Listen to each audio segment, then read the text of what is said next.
Order! Order! You are an incorrigible delinquent at times. Behave yourself, man!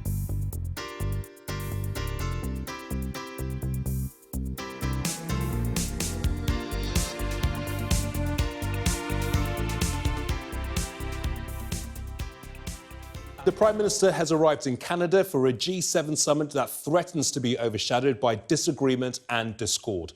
Upon landing, she dismissed leaked audio recordings of a speech by Boris Johnson in which he openly criticises her handling of Brexit. And whilst Theresa May was in the air, the EU's chief negotiator very publicly called into question her backstop plan for Northern Ireland. All this as Donald Trump got the summit off to a rocky start with calls for Russia to be invited. We'll have the latest on that in a moment, but first, let's hear from the Prime Minister. She's been speaking to our political correspondent, Tom Rayner. Prime Minister, do you expect an apology from the Foreign Secretary? The Foreign Secretary has strong views on Brexit, but so do I. That's why I'm getting on with delivering Brexit. That's why I'm ensuring that we're bringing the Europe withdrawal bill back to the House of Commons next week, and then I'm going to the June European Council, where I'll be discussing our future relationship. If you just look at this negotiation, it is complex, it's not easy. People said before December that we wouldn't be able to achieve the joint report. We did. People were sceptical before March that we wouldn't be able to deliver an implementation period agreement. We did just that. Now we're getting on with talking about our future relationship. And the reason we're doing this is because I want to see a Britain that's in control of its money, its law and its borders, that we're able to have those trade relationships with the rest of the world, and that we actually build that brighter future for people in Britain. But people at home will read those comments and see that it is undermining your position. They will feel that if they were found to have said something like that about their boss, they would be fired. What is so special about Boris Johnson? Why is he unsackable, seemingly? Well, look, the Foreign Secretary, Boris Johnson, has strong views on Brexit. But so do I. So he's not unsackable? He has strong views on Brexit, but so do I. And that's why I'm getting on with the job of delivering what the British people want, which is Brexit, for us to leave the European Union, take back control of our money, our laws and our borders, but ensuring that as we do that, we're building a brighter future for our country. So it's acceptable for a senior cabinet figure to describe the Irish border issue as a folly and to suggest that the tail is wagging the dog. That's fine by you? No. The issue of the border between Northern Ireland and Ireland is very important for the United Kingdom. I have been very clear, and the government is very clear, that we want to ensure that there is no hard border between Northern Ireland and Ireland. That is an important border for the people who live both sides of it. We also want to ensure that we have as frictionless trade as possible with the European Union and can have an independent trade policy. And of course, what we did just recently was publish a backstop proposal for the circumstances where our future customs arrangement can't be in place as quickly as we want it to be. And that backstop is important because the European Commission's proposal would have meant a border down the Irish Sea. That's not acceptable to me, it's not acceptable to any UK Prime Minister. We want to ensure that we deliver for Northern Ireland and for the rest of the United Kingdom. But Michel Barnier has just rejected that. He said it cannot apply across the UK. Isn't this precisely the kind of meltdown that Boris Johnson was warning about? No, look, we're in a negotiation. If you look at every stage of this negotiation, the European Commission will sometimes say that they welcome our proposals, they're going to talk about our proposals. Sometimes they throw some scepticism on those proposals. What happens? We sit down, we talk about them, and we deliver. We've delivered in December on the joint report, despite everything that was said about it. We delivered in March on an implementation period, despite everything that was said about it. We've delivered a proposal for a backstop. We'll go into negotiating it. But what my focus now is on making sure that at the end in October, when we come together with the withdrawal agreement and our future relationship, we have a good relationship for the future that is going to deliver for the British people. Now, you will not be having any formal bilateral meeting with President Trump here at the G7. Can I ask, did you request such a meeting, and if not, why not? I spoke to President Trump only at the beginning of this week, and of course I'll be seeing him here at the G7, and he and I speak regularly. And we speak about the issues, that there are some issues on which we disagree, but we also speak about the importance of us coming together and working together across the world to deal with malign state activity. We talk about his future upcoming talks in relation to North Korea, which are very important, not just for that part of the world, but for the rest of us as well. Did you request a bilateral meeting, Prime Minister? I talked with President Trump regularly. I talk on the telephone, I spoke to him earlier at the beginning of this week, and I'll be talking to him around this G7. What is important is that the UK and the United States actually come together in a whole variety of ways to talk about the issues that matter to us both. In the future, we'll be talking about trade relations, but of course the security relationship that underpins the UK's long-standing special relationship with the United States is of particular importance to us. So on that basis, I assume that when he says that Russia should be allowed to rejoin the G7, making it the G8 again, that you're going to be able to talk him down from that when he arrives here? Well, we've always been clear that we should engage with Russia, but the phrase I've used is engage but beware. And let's remember why the G8 became the G7. It was because Russia illegally annexed Crimea. And before any conversations of this sort can happen, we have to ensure that Russia is actually mending its ways and taking a different route. Well, let's speak now to Tom, who's in Charlevoix in Quebec for us. Tough question from the Prime Minister there, Tom. But on the point of Boris Johnson, it seems, for the time at least, he's not going anywhere.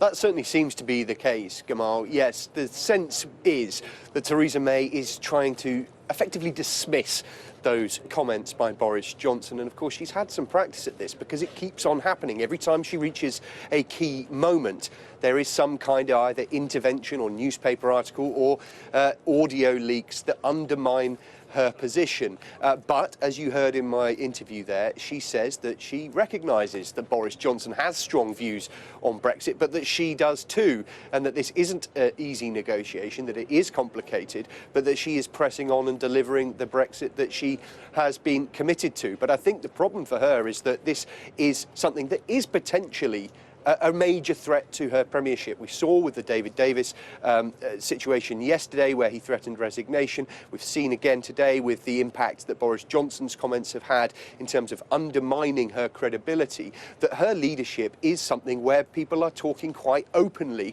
about whether or not it is working.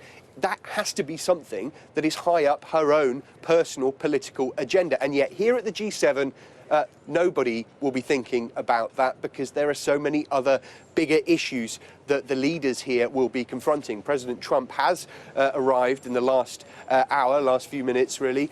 There will be a family photo of the leaders, but make no mistake about it, this is likely to be something of a showdown between those leaders like President Macron of France, Angela Merkel and indeed Theresa May, as they try and focus in on persuading Donald Trump to rethink those tariffs that he is going to impose on steel and aluminium coming from places like Canada, the EU and Mexico into the US. They say that that could have a really negative impact on international trade. They want to talk him back from the brink. But on Twitter, he's been simply using fighting talk. He's been suggesting that there's absolutely no chance that he is going to step away. So it'll be fascinating to see how this develops. As he was leaving the White House, he suggested that perhaps Russia should be invited back to this group. It's the G7, but it previously was the G8 before Russia was effectively booted out after it illegally annexed Crimea. But by pushing the fact that he thinks the G8 should include a new member, it's going to raise questions about whether the US should even be in there. Emmanuel Macron, the French president, said yesterday that no politician is eternal, suggesting perhaps that the US, he believes, might come back around the table in a more constructive sense once President Trump is gone. We'll see what happens. Tom, for now, thank you. Well, Theresa May was put under more pressure from Brussels today, with the EU's chief Brexit negotiator raising objections to the UK's so-called backstop proposal for the Irish border. Michel Barnier also warned Britain that time for a deal is running out quickly before the exit deadline in March next year. Let me recall that our backstop in this document provides answer to each of these questions. It provides specific solutions to the unique situation of Northern Ireland. The UK is taking a different angle, however. It is looking for a UK-wide solution. Let me be very clear. Our backstop cannot be extended to the whole UK. Let's bring in our Europe correspondent, Michelle Clifford, who's in Brussels for us today. Michelle, with all the talk of this backstop plan this week, for the Europeans at least, it seems that it's unworkable. It sounded that way certainly today. Michel Barnier wouldn't categorically rule it out, but he said it seemed to him that it wouldn't be able to be applied to the whole of the UK. And one of the big issues is because it has this sunset clause. The UK has put this time limit on it, albeit an aspirational one. They're hoping to have a trade deal in place by 2021, so the backstop would only apply until then. But Michel Barnier was very firm about the notion that you couldn't have any time limit. And I have to say that the Taoiseach, Leah Varadkar, who was in Northern Ireland today, and remember that the backstop is about preventing a hard border with Northern Ireland, he reiterated that in terms of concerns about the time limit. Also, in terms of a backstop for Northern Ireland, that would include customs alignment and also regulatory alignment, whereas the proposal that the UK has put forward as a whole does not include regulatory alignment at the moment. So that's another big issue. And remember, all of this, they were meant to make significant progress by the summit at the end of this month, but it all has to be signed off officially, or that was the aspiration, in October. The backstop is absolutely critical, because without the backstop to prevent a hard border with Northern Ireland, there will be no withdrawal agreement. Without the withdrawal agreement, there will be no transition. So everything depends on this backstop position. Now, Michel Barnier did say that he was going to continue to look at the paper very carefully, that he would be talking to David Davis on Monday. They will be having the summit at the end of the month, where he'll put matters to the 27 members. But today it very much sounded like this was not going to fly, the alternative backstop, because remember, the EU had put forward the backstop for Northern Ireland. This alternative backstop for the whole of the UK, certainly Michel Barnier today wasn't giving it the thumbs up. Michelle, thank you. Well, as you've been hearing, tempers flared at the G7 summit before it had even begun, when Donald Trump snubbed Theresa May and launched a furious rant at his allies over steel tariffs. Live to Quebec, and Sky's US correspondent Greg Milam. Greg, not the best of starts at all. No, and extraordinary, really. They usually do a pretty good job at these summits of keeping any disagreements under wraps, of showing this united front. They like to think of it as being informal and very collegiate. It's been anything but. And in fact, the talk on both sides continues to escalate. You had those trade tariffs that Donald Trump refused to exempt the EU and Canada from. That infuriated the EU and Canada. Those leaders have been very outspoken about this being in effect now a G6+1, with the US very isolated. Trump's not backing down. In fact, he's talked about retaliating against any retaliation that comes by way of tariffs coming the other way.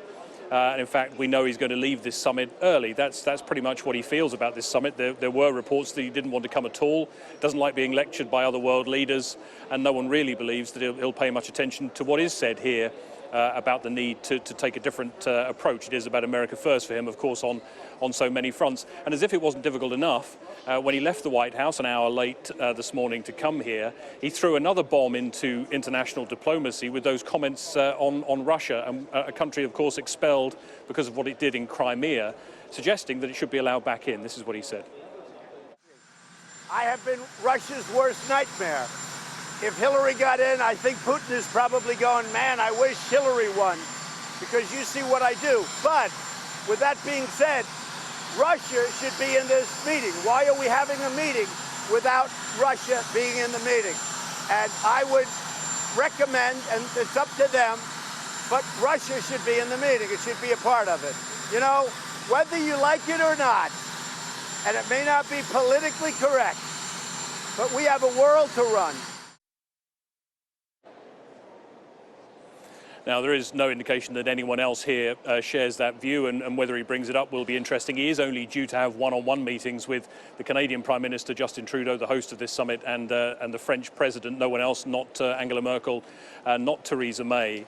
And those divides keep coming up. There is, of course, trade. There is that issue of Russia. Also, Iran, there's a big disagreement between the two sides in this summit. And it's unprecedented in many ways. And that was reflected by Donald Tusk, the European Council President, talking here about just where the sides are on so many fronts. Greg, thank you. What worries me most, however, is the fact that the rules-based international order is being challenged. Quite surprisingly, not by the usual suspects, but by its main architect and guarantor, the US. Naturally, we cannot force the US to change their minds. At the same time, we will not stop trying to convince our American friends and President Trump that undermining this order makes no sense at all. Donald Tusk there. We are expecting shortly to see what they call the official welcome, which is Justin Trudeau shaking hands with all those leaders. They'll then line up for the family photos. The smiles will be there. You can imagine what will be going on behind those smiles, because there is a lot of discord here and it seems to increase with every hour that passes. A lot of discord indeed. Greg, for now, thank you. Theresa May has arrived at a meeting of world leaders in Canada, but she's been followed there by a continuing cabinet row over her handling of the Brexit negotiations. Just a day after she fended off the possible resignation of the Brexit secretary, the Foreign Secretary has now stirred things up after he said the government needs more guts in its Brexit strategy and that the negotiations may be heading for a meltdown. His comments were recorded during a speech at a private dinner last night. The Prime Minister has acknowledged there are strong views about Brexit in the Cabinet, but says she is the one who will deliver it.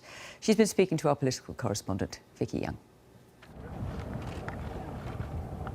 Pressing her case on the world stage, Theresa May's flown thousands of miles to chat with presidents and prime ministers. But the questions for her stay the same. Is Brexit on track? Is she in charge? These are complex negotiations, but the British people want us to deliver Brexit, and I'm determined to do that. She might not expect EU leaders to give her a helping hand. Can we have a shaking hand, please? But surely she could rely on her Foreign Secretary.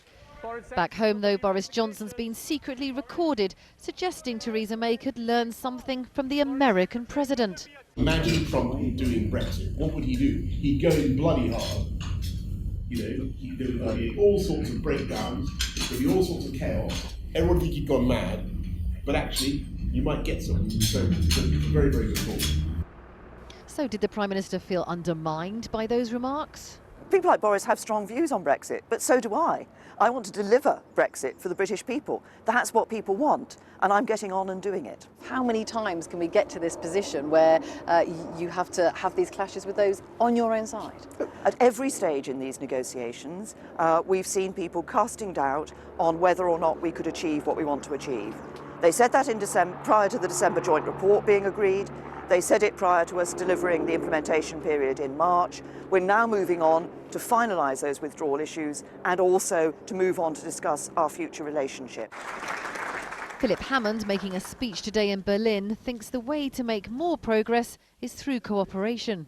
My experience has been that a collaborative approach is generally more productive than a confrontational approach. And certainly my advice to my colleagues is that the way to address the challenges that there undoubtedly are of reaching a good Brexit solution is to engage with our European partners. And Brussels certainly does have concerns. The latest wrangle is over a so-called backstop plan for trade with the EU after Brexit, if a long-term solution isn't ready. The UK is suggesting it could match EU tariffs to avoid a hard Irish border, but only temporarily. Et je répète, backstop means backstop. Backstop means backstop. Now, why do I say that? Because this has to be a backstop which provides a guarantee under all circumstances. Voilà. So the temporary backstop is not in line with what we want or what Ireland or Northern Ireland want and need. As Theresa May said again today, these are complex negotiations. It's not going to be easy. Now, Vicky, Mrs May obviously wants to start talking about Britain's future relationship with the other world leaders there. Is she going to be able to put this Brexit controversy behind her?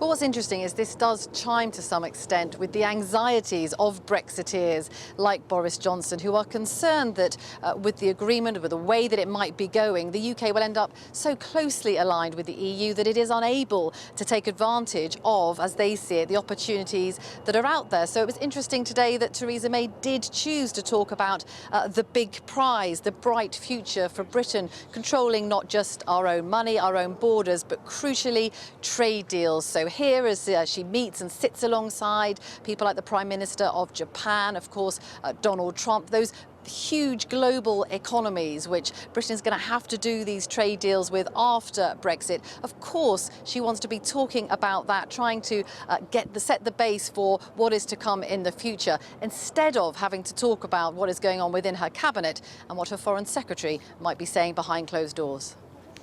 Vicky at Charleroi in Quebec, thank you.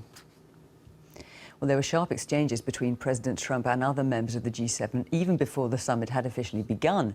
President Macron of France says the 6 other countries in the group will be sticking together in their opposition to US tariffs, while President Trump has warned the EU and Canada that if they don't remove their tariffs, the US will more than match you. He's also suggested that Russia be allowed back into the summit. It's been banned since 2014.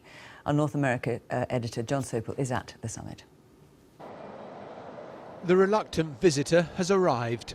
Donald Trump is the last one into Quebec and he'll be the first one out, missing all tomorrow's discussion on climate change and the environment. It's as bad-tempered a start to a G7 as there's ever been. Before leaving Washington this morning, he was in no mood for compromise. They understand, and you know, they're trying to act like, well, we fought with you in the wars. They don't mention the fact that they have trade barriers against our farmers. They don't mention the fact that they're charging almost 300% tariffs. When it all straightens out, we'll all be in love again. Though it's a little bit chilly at the moment in Quebec, the other G7 leaders are enraged that the US has imposed tariffs on steel and aluminium, citing national security. It brought this brusque tweet from Emmanuel Macron. The American president may not mind being isolated, but neither do we mind signing a 6-country agreement if need be, because these 6 countries represent values, they represent an economic market which has the weight of history behind it. Such is the president's isolation. This should perhaps more properly be called the G6+1. Donald Trump seriously considered not coming at all. He feels he gets lectured by the other foreign leaders on Iran, on climate change and of course on trade. And he's not a big fan of being lectured. One area where he's doing the lecturing is his call today for Russia to be readmitted to the group. They were booted out after the annexation of Crimea. Not so fast, says Theresa May. We've seen malign activity from Russia in a whole variety of ways, of course, including on the streets of Salisbury in the United Kingdom. So we need to say that I think before any such conversations can take place, Russia needs to change its approach. The Quebecois are trying to go about their daily lives as if it's business as usual. And without much optimism, so too are the other members of the G7. But it's not. There's a tough decision to make. Roll over and accept American tariffs, or retaliate and risk an all-out trade war. John Sopel, BBC News, Quebec. Now, Theresa May has arrived in Canada for the G7 summit, but she hasn't been able to escape the row back home over Europe. In an interview with this programme, she had some tart words for her Foreign Secretary, telling us he has strong views on Brexit, but so do I. And she admitted that no one ever said Brexit would be easy. From the summit, our Washington correspondent Kylie Morris reports. Even as the Prime Minister's Royal Air Force transport slid onto the runway in Quebec and the Mounties marched onto the tarmac, the Union Jack in hand, even before Theresa May's feet touched the ground, her Foreign Secretary had pulled the red carpet out from under her. As she arrived to deliver the message Britain is moving forward with Brexit and the process that she is leading is working, there was Boris Johnson via a recording leaked to the website BuzzFeed saying how Donald Trump is really the one who knows how to get things done. Imagine Trump doing Brexit. What would he do? He'd go in bloody hard. There'd be all sorts of breakdowns, there'd be all sorts of chaos. Everyone would think he'd gone mad, but actually, you might get something. So it's a very, very good thought. Not only that thought, but here's another. The way Brexit is going, Britain risks locking into a half-life of being neither in nor out of the EU. The risk is that we will end up in a sort of anti-room of the EU. We've got an orbit around the EU, and the customs union to a large extent of the single market. So not really having full freedom on our trade policy, our tariff schedules, and not having freedom with our regulatory framework either. Here in Quebec, the Prime Minister has already begun her round of meetings with other leaders, as is the regular order here. The first was with Canada's Justin Trudeau. Please have a seat. So far, so functional, at least so it appears. But this is no ordinary G7. Guess who's coming to dinner? The tariff-imposing, Iran deal-busting, anti-multilateralist, America-first President Donald Trump.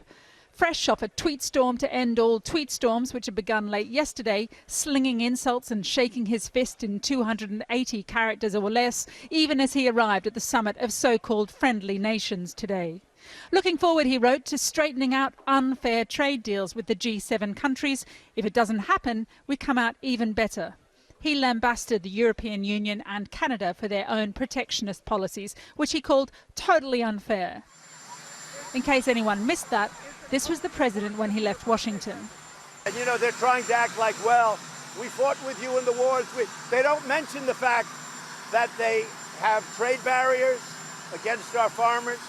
They don't mention the fact that they're charging almost 300% tariff. When it all straightens out, we'll all be in love again. So in love that maybe the G7 could become the G8 again, and Russia could come back to the table. It may not be politically correct, but we have a world to run. And in the G7, which used to be the G8, they threw Russia out. They should let Russia come back in. In any case, President Trump won't be staying long. He's told his hosts he'll be leaving the summit a day early to bring peace to the Koreas, even as he eviscerates America's relationship with those who were once its closest allies. An important background detail on this most dysfunctional of G7 meetings is that it's being held here at the Charlevoix Resort in a valley that was actually created by a meteorite crashing to Earth millions of years ago. And yesterday, another meteorite has arrived in human form, President Donald Trump. But he's here not even 24 hours. He's not willing to sit down and talk to his allies as much as he likes tweeting about them. He's less keen to spend time. There'll be no bilateral at all, indeed, with Prime Minister Theresa May, who I spoke with earlier. I began by asking her first about those remarks from Boris Johnson admiring Trump's leadership style and talking up the prospect of a Brexit meltdown.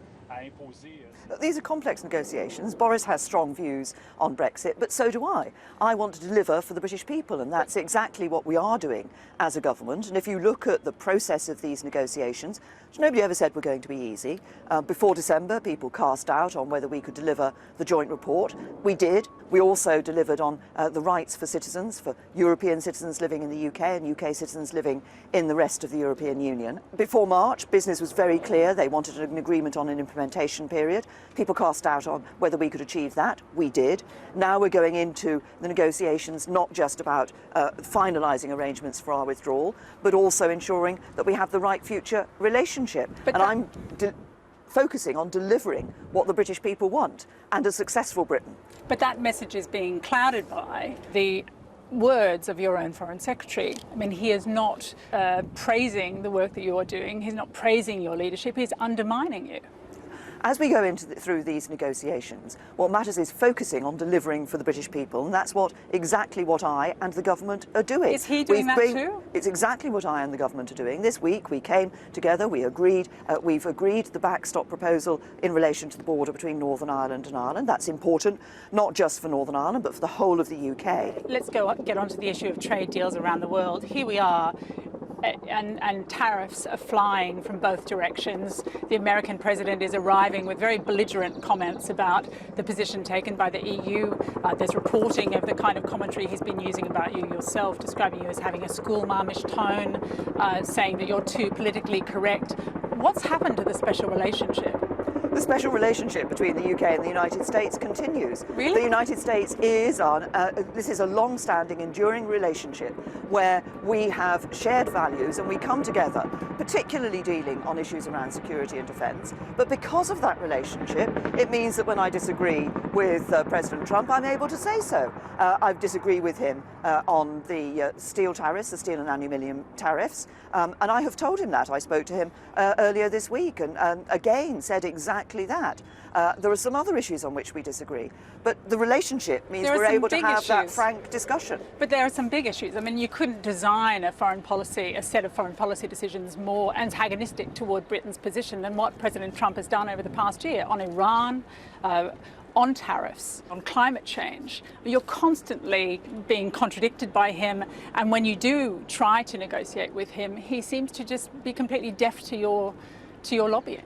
Well, yes, there are issues on which we disagree, but there are also issues over the past year on which we have come together. If you look at the response that we had from the United States and others in response to the attack on the Skripals in Salisbury, the use of chemical weapons, a nerve agent used, clearly we said there was no plausible explanation other than this was from Russia, and the United States came together with us at that point. It wasn't just about Salisbury. We worked with the United States and France in our reaction to the chemical weapons attack by the Syrian regime in Douma. Over the last year, we've seen the Cloud Act pass through Congress. This is the UK working with the United States. So is he a good friend to Britain?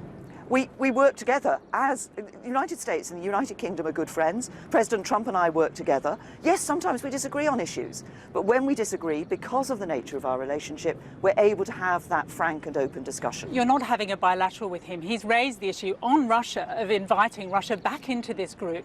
What are you going to be saying to him about that? What I've always said about Russia is engage but beware. And let's remember why the G8 became the G7. It was because Russia illegally annexed Crimea.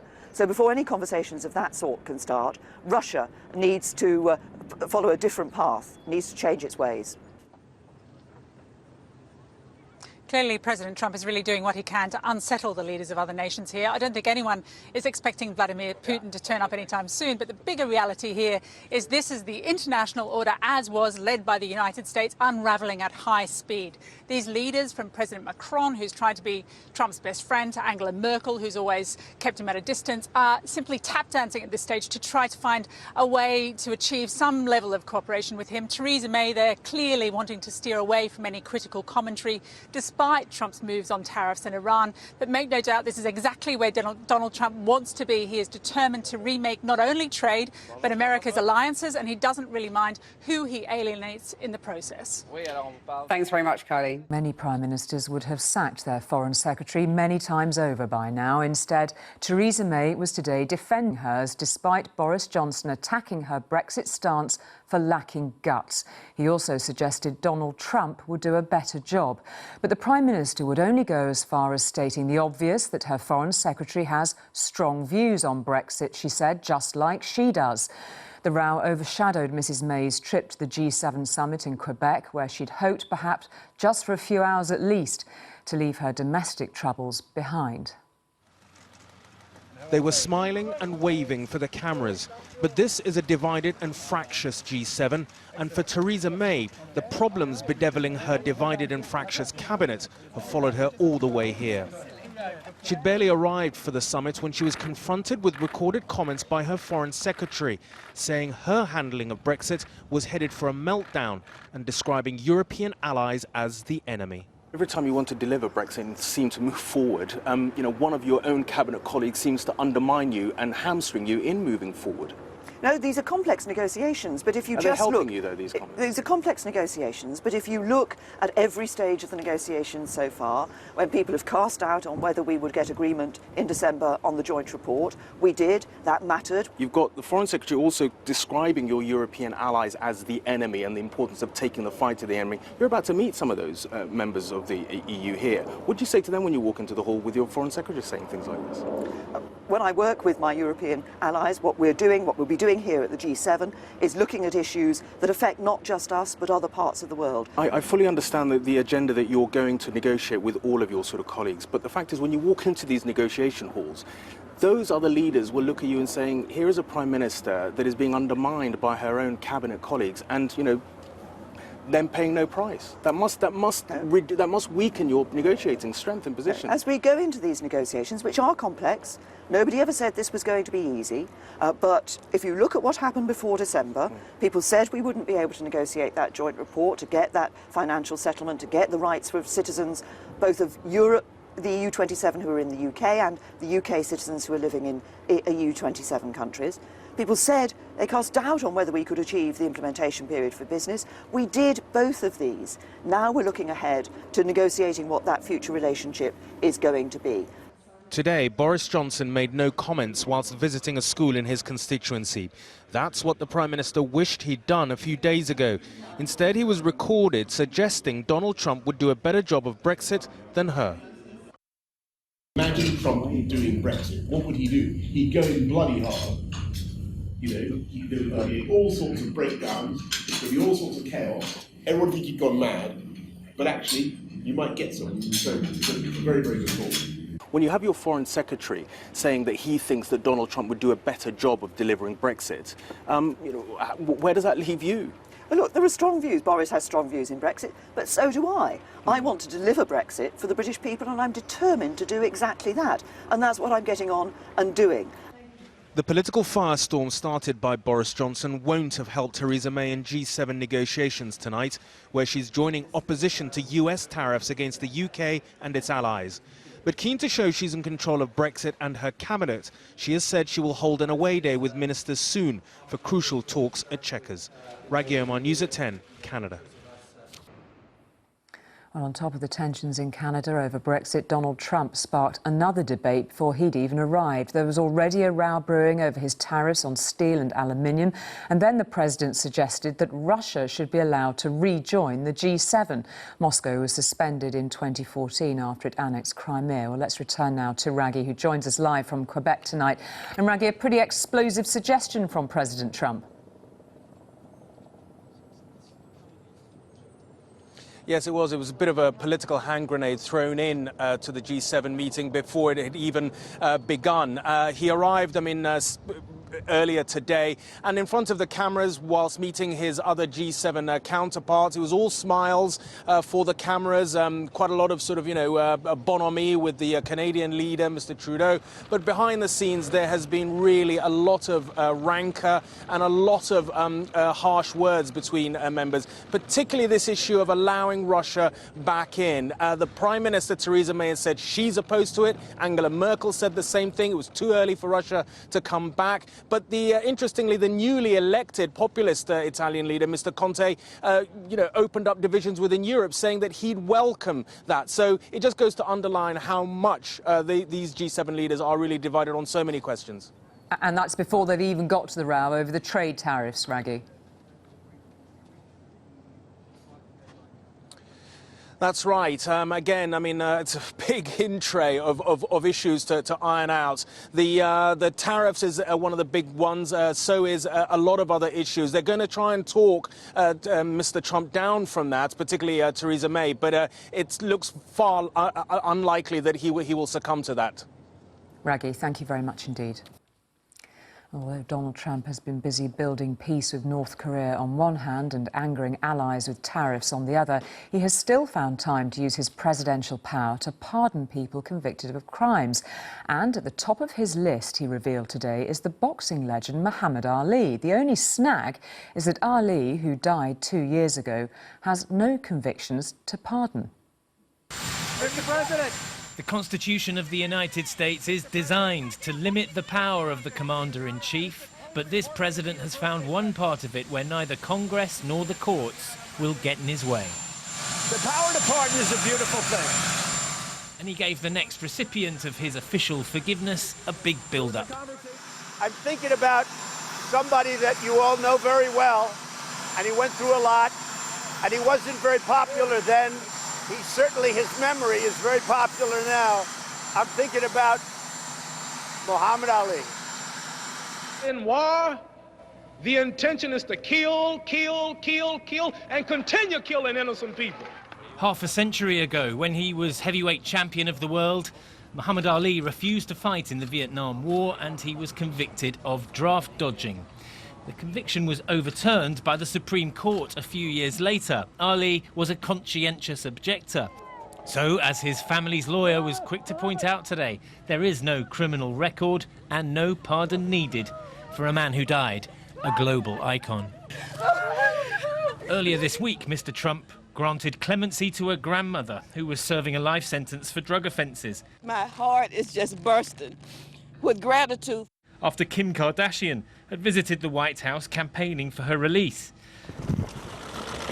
But with some of his closest confidants under federal investigation for their links to Russia, there might be another explanation for the president's enthusiasm for the pardon. Picking and choosing famous cases and saying, these people were treated unfairly, I'm going to fix it, I think is something that will generally be well received in these individual cases, and that could serve the president well down the road when it comes time to perhaps pardon somebody like a Michael Cohen, like a Paul Manafort, who's been caught up in this special counsel investigation.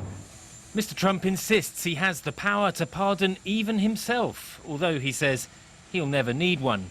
But still, the White House lawyers are busy people, and they should probably spend no more time on the case of Muhammad Ali. Geraint Vincent, News at 10, Washington. Fresh from being love-bombed by Boris Johnson in his leaked speech last night, President Trump today threatened the unity of the G7 group of nations even before he took off from Washington for the summit in Canada.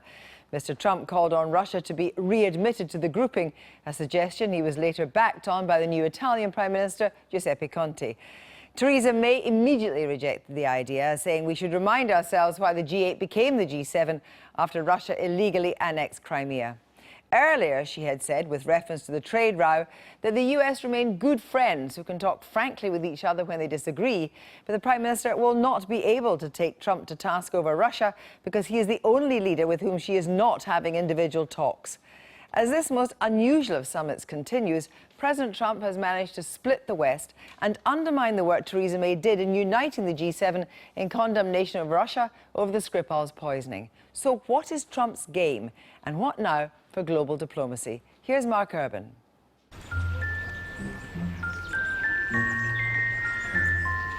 These summits are always the focus for protest and caricature. And in these times of megaphone diplomacy and rising protectionism, we're becoming used to questioning what these meetings can actually achieve.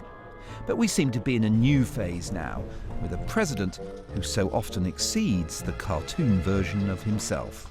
I think that President Trump has put a hand grenade in the middle of the G7 and in the middle of the Western consensus of how you run global economic affairs. We have relied in the West on the America being, okay, with some exceptions like everyone, but the ultimate upholder of a win-win, absolute gains global trading system. Donald Trump is 180 degrees the opposite. He is somebody who sees everything as a win-lose setup.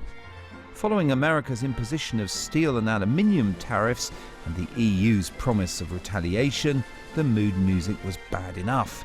President Macron has been talking about the G6+1 if necessary, and the Canadian Prime Minister had this to say about Trump's arguments for tariffs. Perhaps he will revise or review his statements. France and NATO, this is ridiculous to think that they could be a threat to the United States' security. In reality, France is the closest ally that the United States has had for quite some time. And as if to escalate, President Trump, on his way north today, also toyed with the idea of changing the membership, throwing out the idea of making the G7 back into the G8. I would recommend, and it's up to them, but Russia should be in the meeting. It should be a part of it. You know, whether you like it or not, and it may not be politically correct, but we have a world to run. And in the G7, which used to be the G8, they threw Russia out. They should let Russia come back in, because we should have Russia at the negotiating table. The conventional wisdom is that the G7 summit is a useful diary date, a chance for Western leaders, plus Japan, to get together and iron out their differences. But under President Trump, many now question whether conventional wisdom can still be applied to diplomacy at all. I do think Donald Trump's national outlook, his America First approach, makes the G7 not a diary opportunity but a diary risk. Because the G7 is not like the G20. The G7 isn't just economics, it's security, climate, economic challenges all rolled into one. And at the moment, the rest of America's allies in America disagree on just about every point. It was time for an uneasy jostle, the so-called family photo beloved by summit organisers. Presidents Trump and Macron managed the briefest of bilaterals, but the open question is whether the seven will be able to agree enough for any kind of communique.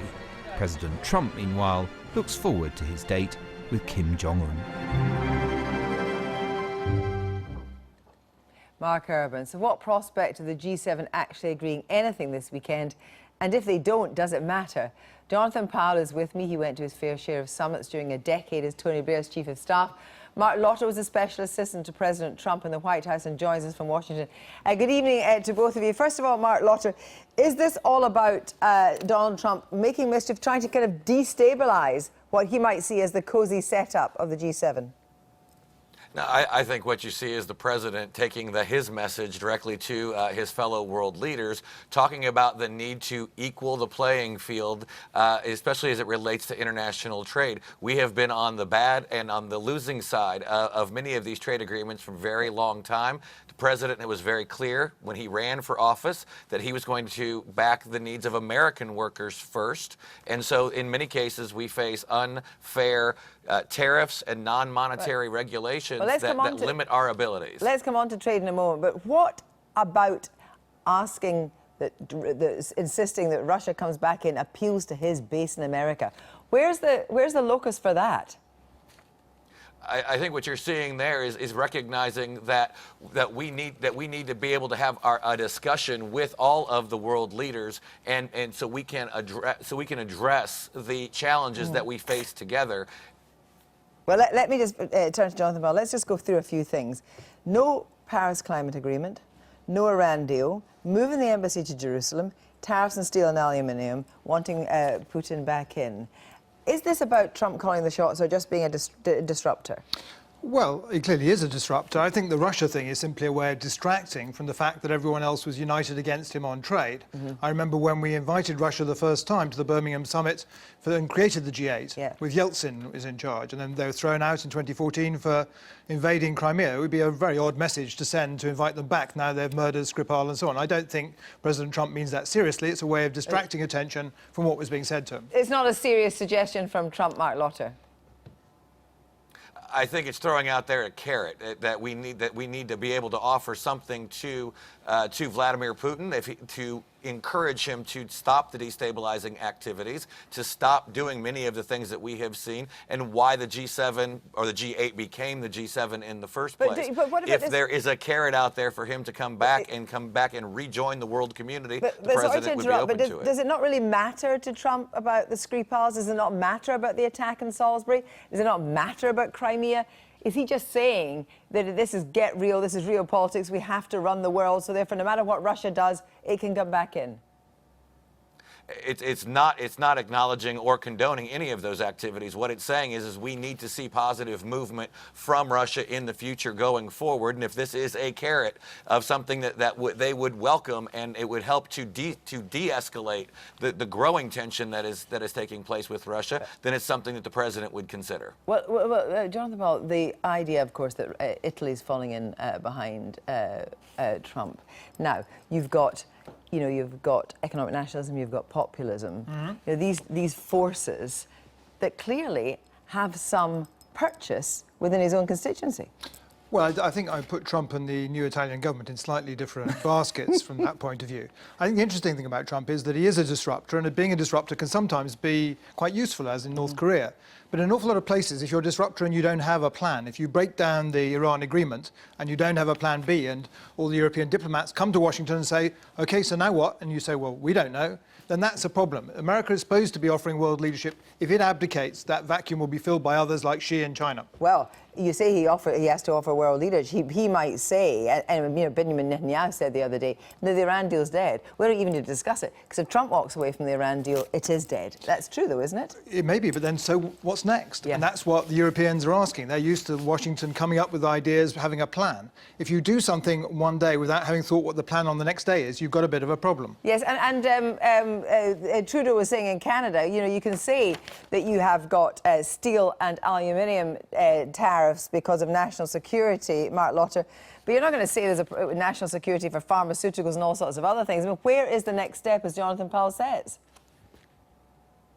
What the president is saying is that we need to have fair and reciprocal trade. That is the next step. Is that we need our allies and our friends, and this has nothing to do with our long-standing commitment to our allies, our friends, as it relates to many other issues. But when it comes to this disagreement among friends on the economy, it's time, and many presidents have talked about this before, but very few have actually had the leadership to actually take action on it. This is a president who believes in backing up what he promised to do, and he wants to make this a reciprocal, fair trade agreement between us and our allies and friends.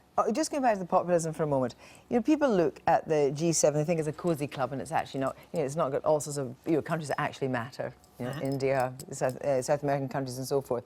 Then actually, the time for the G7s may be over, and if it doesn't end with a joint statement, which has never happened before, would that suggest now that it's an empty vessel? No, I mean, they do spend an awful lot of time negotiating that statement. It would be being negotiated for months leading up to this. But frankly, the statements are always irrelevant. The statement does not matter. What matters is what actually happens at the summit. And usually it's some other event that takes over. And in this case, it will be the trade issue, it will be Iran, and it will be North Korea. Those will be what they're actually talking about. But the problem surely is with Donald Trump heading off to Singapore to prepare for Kim Jong-un. They can talk to each other all they want. But without an American negotiation there, it's meaningless. Well, as I said, being a disruptor can be in its right place, can make a difference. Being a disruptor in North Korea, there's no way that Obama would be sitting down in Singapore with Kim Jong-un with no preparation in this way. It's very high stakes, but it could work in this case. The trouble is all the other things where it doesn't work and we're plunged into disarray. Is this all this? You know, he's got Donald Trump's got approval ratings among Republicans or whatever it is, it's 87%. And, you know, he's keeping his campaign promises. Is this all looking towards the midterms? What is the long-term plan here?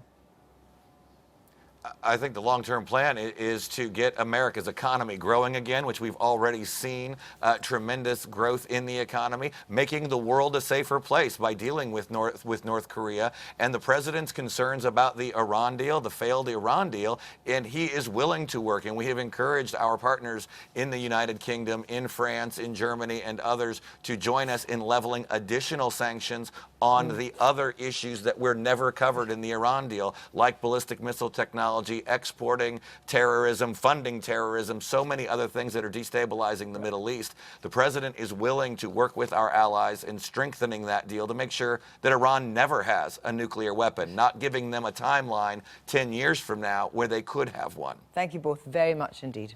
President Trump has left the G7 summit in Canada, insisting talks had been extremely productive. That's despite sharp differences over his decision to impose tariffs on some imported goods, a move he said was necessary to protect US interests. But many leaders were furious, and it sparked concerns of a global trade war. Mr. Trump left the summit early ahead of his landmark meeting with North Korea's leader Kim Jong-un. From Quebec, Gary O'Donoghue reports. Ladies and gentlemen, the President of the United States. Not quite the grand entry the President is used to, but with the US isolated from many of its closest allies on trade, Donald Trump knew he'd be facing questions about America's new tariffs, and he showed little sign that any kind of compromise had been reached. It's going to change 100%, and tariffs are going to come way down, because people cannot continue to do that. We're like the piggy bank that everybody's robbing, and that ends. Earlier, he'd showed up late for a leaders' breakfast on gender equality, one of the few areas where there'd been hope for some kind of meeting of minds at this summit. G7 officials are still trying to work out whether there's a form of words all 7 countries can sign up to. And there are hopes that fresh discussions between the US and the EU can restart in the next 2 weeks. The French president was one of those leaders who got a face-to-face meeting with President Trump. The two men enjoying a cordial, if not close, relationship up till recently. But the tariffs have upset the French too, though President Macron was clearly holding on tight to the hope that the rifts could be repaired. The smiles and the handshakes are all there, but under the surface there are still real key differences between the US and the other members of the G7. And that's not just on trade, it's on a whole range of international global issues.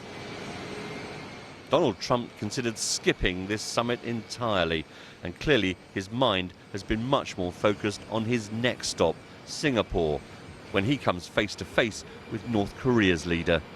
Gary O'Donoghue, BBC News, Quebec. Let's pick up on that last point then with our diplomatic correspondent James Robbins, who's also there for us. What did he have to say about this next summit?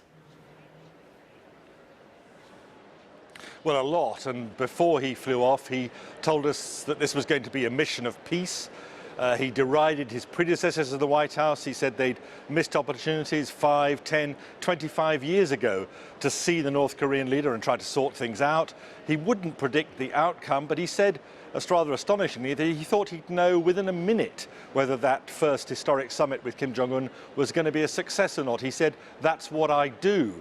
And he even predicted that within a matter of 5 seconds, he'd know, as you would when you met someone for the first time. He said within 5 seconds he'd know whether they were going to get along. He wasn't prepared to judge success or failure until then, but he thought that there was a real possibility that he could make something really historic happen. James, for now, thank you. 6 of the G7 arrived bright and early at the summit breakfast table this morning for a discussion on gender equality. The 7th member, mockingly described as a +1 by the French president, was late. Now he's left, warning the remaining world leaders not to retaliate against America for imposing tariffs and insisting that his Russian buddies should be given back their seat at the G7 table. President Trump is now in the air on his way to that historic summit with North Korea in Singapore. It is actually happening. He's on the plane. But before he left, he said he'll know within the first few moments whether the talks with Kim Jong-un will be a success. Also tonight, new figures reveal more than 1 million families in England waited for social housing last year and waited. We speak to one mum of 4 who's now been in the queue for a home for 14 years. We just want to live our life and be happy, but if we haven't got nowhere to live, how can we do that? And delays on the train network have made life a misery for commuters. So why has one rail boss now been handed a gong? World leaders have failed to resolve major differences with Donald Trump over trade at the G7 summit in Canada. After a gathering marked by both acrimony and banter, the US president left prematurely for Singapore and a possibly more momentous meeting with North Korea's Kim Jong-un. Before he left, Donald Trump said he would know in the first minute if Mr. Kim was serious about the talks. Our Washington correspondent Kylie Morris reports from Quebec. Barely 24 hours after he arrived, he was gone. As President Trump gazed out the window of his helicopter back toward the resort village of Le Malbaie, he left knowing he'd shaken the G7 up, just as he'd intended. Sure, he'd gone through the motions, kind of, lining up for the family photo with the other world leaders, even sitting down for bilateral meetings with some of them. Maybe not Theresa May, but he did talk one-on-one with his best frenemy and French President Emmanuel Macron. Your people. Great team. It's a great team. But behind the bonhomie, there's seismic anger and a chasm of difference over Iran, over climate change, and most searingly, over tariffs. On trade, there is a critical path, but there is a way to progress altogether. We had a very direct and open discussion, and I saw the willingness on all the sides to find agreements and have a win-win approach for... But there's no indication Donald Trump is interested in anyone else winning, particularly on trade.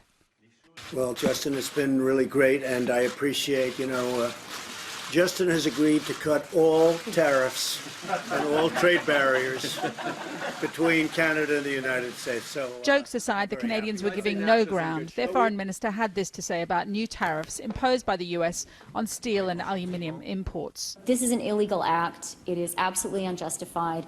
Canada has already raised cases at the WTO and at NAFTA.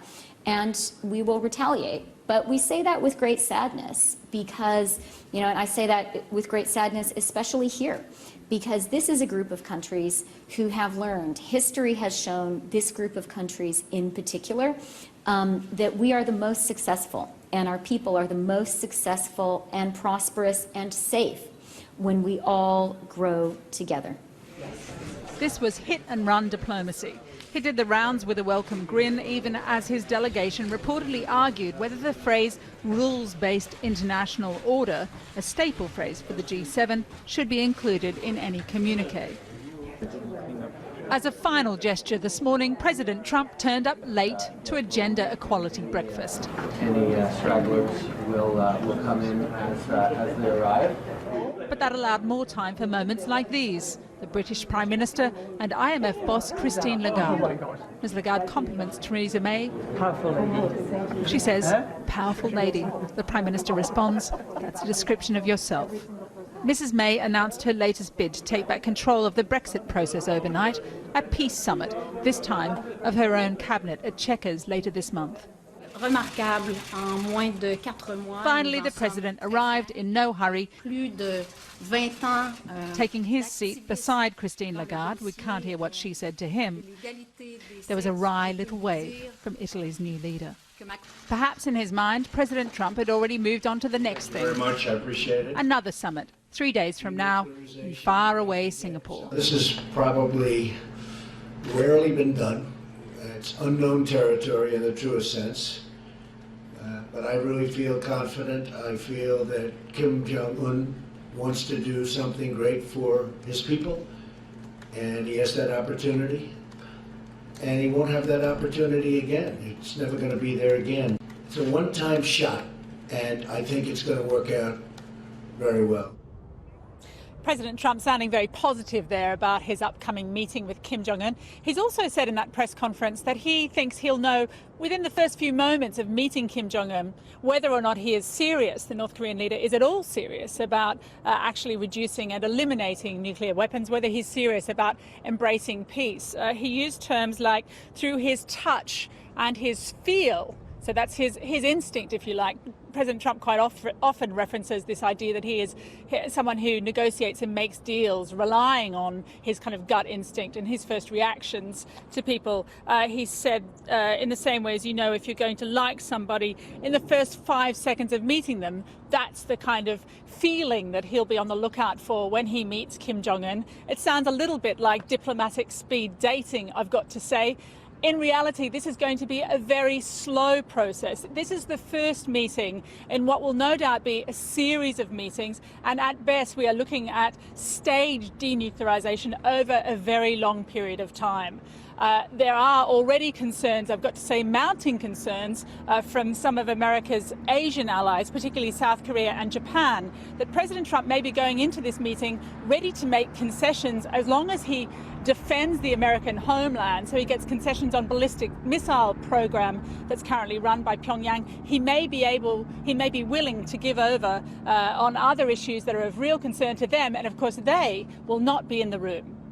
Kylie, thanks very much. We'll be watching the body language of that meeting very closely to see whether the art of the deal is in the offing. Hello, welcome to Sky News. After 2 days of discussions and some fighting talk, the G7 summit has closed with agreement reached on a joint statement promising to follow a rules-based system of trade after a tense round of talks. Well, Donald Trump issued a stark warning to his country's trading partners, telling them that if they retaliate against his new tariffs, they'll be making a mistake. And Theresa May later confirmed the EU will impose countermeasures against what she described as an unjustified decision to apply the levies on steel and aluminium. Well, our political correspondent Tom Rayner reports now from where those talks have been taking place in Charlevoix in Quebec. For all the collective pressure, the US president was unmoved by calls for compromise. A joint communique did emerge with some agreements, but when it came to the thorniest issues, tariffs, the Iran nuclear deal and climate change, there was no Trump sign-off. Instead, he dug in, baffling counterparts with the suggestion the way to avoid a trade war was to drop tariffs across the G7, and restating his view that Russia should have been invited to the gathering. The European Union is brutal to the United States. they don't take, and they understand that, they know it. When I'm telling them, they're smiling at me. You know, it's like the gig is up. It's like the gig is up. They're not trying to, there's nothing they can say. They can't believe they got away with it. Canada can't believe it got away with it. I think it would be an asset to have Russia back in. I think it would be good for the world. I think it would be good for Russia. I think it would be good for the United States. I think it would be good for all of the countries of the current G7. I think the G8 would be better. I think having Russia back in would be a positive thing. In her concluding remarks, Theresa May admitted there had been challenges. Where we disagree with our allies on something, it is right that we say so and air the issue openly and frankly. We have done just that at this summit, registering our deep disappointment at the unjustified decision by the US to apply tariffs to EU steel and aluminium imports.